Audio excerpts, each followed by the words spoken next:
Hi, good evening. I hope you had a wonderful Sunday. Today I want to talk to you about a really amazing story that was told to me by my friend and colleague at work. Um, an amazing story of empowerment, and I hope it gives you strength to hear this story in case you're going through something, because his story was really amazing. Hey, David, happy anniversary. Anyway, so here it goes. So first of all, he starts off showing me his beautiful renovation that he's doing in his backyard. He's making this beautiful pool with, like a really nice pool. I thought it was a picture of a hotel. And he's like, look, this is my backyard. So I'm like, wow, that's gorgeous. And he says, Esther, you know why I'm doing it, right? And I know why. I know why, because he grew up dirt poor. Like dirt poor, like the kind of poor that he said to me, when you're trying to find the least wet spot on the floor, that's your place to sleep on. That's where I slept. It was like me and all my siblings were trying to find, when it was raining, the least wet spot on the floor. That's the kind of poor we're talking about, guys. People like that really did experience this. And this was my coworker. You don't have to go really far. So what was his story? He said to me, Esther, I don't know why, but I always want to share with you all my life stories. I said, I don't know, but just tell me. It sounds interesting. So he started sharing with me. Sometimes I didn't have food. I didn't have food to go, and there was one of two choices at school. You would either have money to pay for lunch, or you brought from home. This guy didn't have either. So he had choice number 3, which was leftovers that he would stand in the back of the kitchen with a few other poor people who didn't have any food. And sometimes the lady would come out and say, sorry guys, no food tonight, no food today. And he said, one of those days I was so hungry and there was no food for lunch. I had not eaten anything for breakfast. And then I decided, you know what? At the end of the day, I'm really, really hungry. I'm going to go to that mango tree really far in the distance there. There's always a mango there. He said, I could always rely on a mango to eat over there in that tree. True story, okay? Listen to this. So he goes there and he starts climbing all over the tree looking for that mango. There's not one piece of mango, not one mango, guys. He's looking and looking until he found this green, unripe mango just kind of on the floor somewhere. And he picked it up and it was like disgusting. It was covered in dirt. And he looked at it and he's like, Esther, I was really tempted to eat it, but a part of me said, I can't. I'm hungry, but I'm not that desperate. And he threw it back on the floor. It kind of rolled off.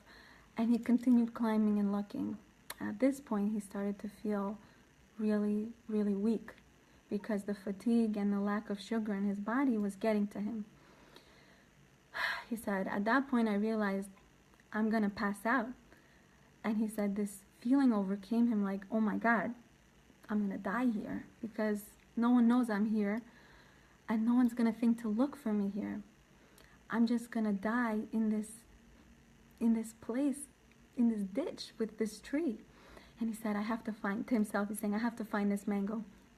So he starts clawing on the floor. He tells me, he's like, I was clawing on the floor. I couldn't even stand. I was so weak and my head was spinning from the dizziness. I found, finally, with the grace of God, he said, I found this disgusting unripe mango. And he said, I just clawed my teeth into it and bit through it, through the dirt and everything. Hi guys, who's coming in? I bit through it and everything, and I just ate it like an animal just to eat.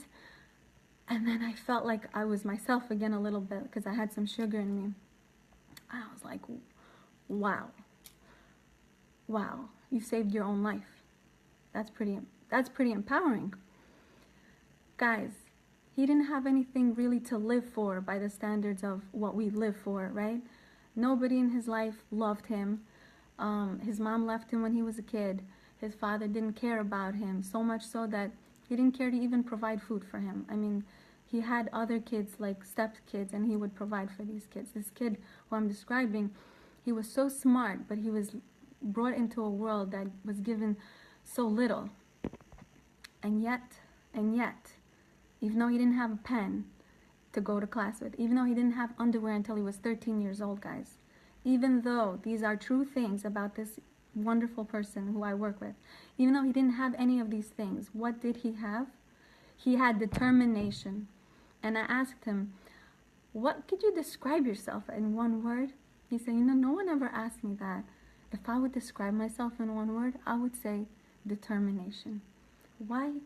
Why did he want to live in a world that wasn't fair? It wasn't giving him opportunities to use his brain. He was so smart. It wasn't giving him opportunities to even live. He had to survive. Why did he want to live in that world? And conversely, why would someone not want to live in a world filled with so much extravagance? A house, money, all those luxuries that people experience, love from the community. You don't have to go far. Robin Williams, right? Looks like such a great story from the outside, but he was suffering very, very deeply on the inside. So what was this story with this guy?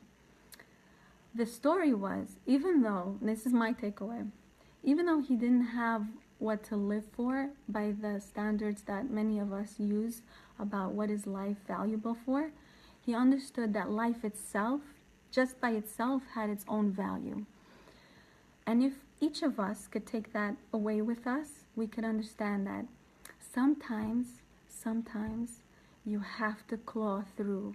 You have to bite through the disgusting food like he was eating just to survive. You have to push yourself in a relationship that doesn't feel like it's a ripe avocado or a ripe mango. It doesn't feel like it's delicious. It doesn't feel great. It feels disgusting. It feels like difficult to plow through.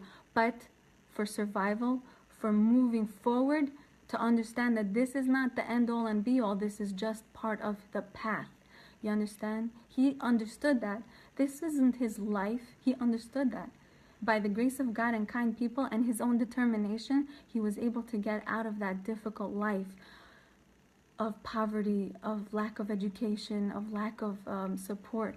You understand what I'm saying? This guy survived so much. And though he has scars, he's able to share his story to empower other people with it. So I want to share it with you and empower all of you. I hope you got this message, because if you did, it was meant for you.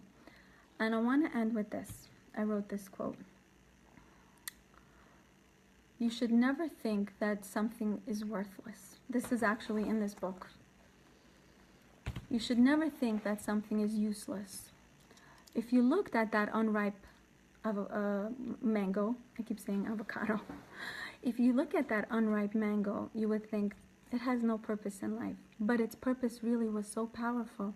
It gave this man life. It allowed him to live and move forward. And not only live, but save other people's lives. He works in a hospital in a very life-saving space, right? Where he's helping people get healthy. And he had his own child. So he brought more life into this world. And from that disgusting piece of food, you would not think could be so much survival. God said, I put before you life and death. I wrote this down. I looked it up, because I respect what I'm saying to you. I want to say it right. It's in Deuteronomy 30:19. It says, I call upon heaven and earth to witness you today. I have put before you life and death, blessings and curse. Choose life. Whatever you may be going through, choose life. Because that really is the essence of what you're going through. To understand life itself is worth choosing. Even if you don't have money, you don't have love, you don't have the essentials in life that seem like you're breaking inside, that you're cold and dark and alone, plow through that and live anyway, because God asked you, choose life. And he did. And you know what? He has a beautiful house and beautiful family, and he's even building himself a beautiful space to live his paradise, because he lived his hell. And remember that when you're going through hell, it's just a pathway to get through paradise. That's sometimes the way we go through in life, right? It's very painful. But his story was so empowering, so I wanted to share it with you. And I hope you got my message. All right, have a wonderful day. And tomorrow is a new day to start over. So I really hope whatever you're going through, you get through it. And then you have the power to share it and help empower other people. Bye. See you.